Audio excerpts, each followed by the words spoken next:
જુનાગઢની અંદર જ્યારે સાર્વત્રિક વરસાદ વરસ્યો હોય અને આ સાર્વત્રિક વરસાદ વરસતા ખેડૂતોમાં એક ખુશીની લાગણી જોવા મળી રહી છે, કારણ કે તેમના પાકની વાવણીનો સમય થઈ ગયો છે, પાક બગડે નહીં તે માટે તમામ ખેડૂતો અત્યારે હાલ સાર્વત્રિક વરસાદને લઈને એક આનંદ અને ઉત્સાહની લાગણી જોવા મળી રહી છે। તો ખેડૂતોને કોઈ પણ પ્રકારની ચિંતા કરવાની હવે જરૂર નથી।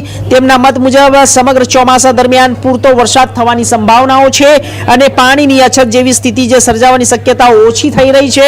સાથે સાથે હવામાન નિષ્ણાંતની આ તમામ જે આગાહી છે અને જે માહિતી છે તે તમામ ખેડૂતોને હવે અત્યારે આનંદની લાગણી પ્રસરી રહી છે। વર્તમાન વરસાદ ખેતી માટે લાભદાયી સાબિત થશે તેવી આશાઓ વ્યક્ત કરવામાં આવી રહી છે।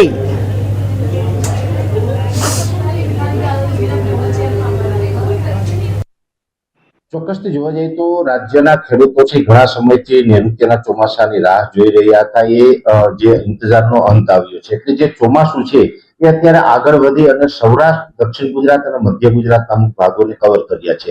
દક્ષિણ ગુજરાતના તમામ જિલ્લાઓને ચોમાસાએ કવર કર્યા છે। મધ્ય ગુજરાતના જે ભાલ વિસ્તાર હોય અથવા તો જે વડોદરા, છોટાઉદેપુર સુધીનો વિસ્તાર છે એને કવર કર્યા છે। સૌરાષ્ટ્રના બોટાદ, ભાવનગર, અમરેલી, ગીર સોમનાથ, જુનાગઢ, રાજકોટ અને એ સાથે પોરબંદર જિલ્લા સુધી ચોમાસું પહોંચી ગયું છે અને આ ચોમાસું અત્યારે સતત આગળ વધે તેવા પરિબળો સક્રિય છે, એટલે ચોમાસું હજુ આગળ વધવાનું છે।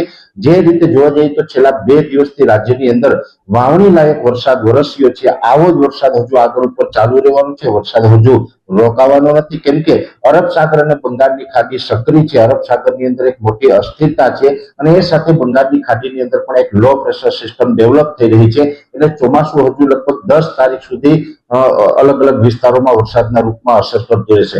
જેમાં ખાસ કરીને જોવા જઈએ તો કચ્છ અને ઉત્તર ગુજરાતના વિસ્તારો હજુ વરસાદથી વંચિત છે, એ વિસ્તારને પણ લગભગ આવનારા 2 થી 4 દિવસની અંદર વરસાદની શરૂઆત થાય અને ખાસ કરીને 5 જુલાઈથી લઈને 10 જુલાઈ સુધીમાં સાર્વત્રિક ઓલ ઓવર ગુજરાતની અંદર સારામાં સારો વરસાદ વરસે એવી સંભાવનાઓ આલમને દેખાઈ રહી છે। ખેડૂતો માટે ખૂબ અગત્યનું છે। ચોક્કસથી એટલું કહી શકાય કે 15 દિવસ ચોમાસું લેટ છે, પણ હવે જે ચોમાસું ચાલુ થયું છે હવે રાબેતા મુજબ વરસાદ રહેવાના છે, તે ચિંતાનું કોઈ કારણ નથી। અમે વખતો વખત કહેતા આવ્યા છે, ઘણા સમયથી એક અમારું અનુમાન છે કે આ વર્ષે ભલે અલ નીનો સક્રિય થઈ રહ્યો છે છતાં પણ આઈઓડી પોઝિટિવ ફેઝમાં રહેશે, જેને કારણે આપણું ચોમાસું છે એ છેલ્લા 4-5 વર્ષથી જે 100 થી 130% વરસાદ પડે છે એટલું નહીં, પણ 92 થી 93% સુધીનું ચોમાસું જોવા મળે એવી શક્યતાઓ છે। એટલે ચોમાસું નબળું બિલકુલ નથી રહેવાનું, કોઈએ ચિંતા કરવાની નથી। ચોમાસા દરમિયાન સમયાંતરે જરૂરિયાત મુજબના વરસાદ છે એ વરસતા રહેશે અને ચોમાસું પાક તો ખેડૂતો સારો એવો લઈ શકે, પણ શિયાળુ પાક પણ લઈ શકે એ પ્રકારના પાણીની વ્યવસ્થા પણ ચાલુ ચોમાસા દરમિયાન થઈ જવાની છે।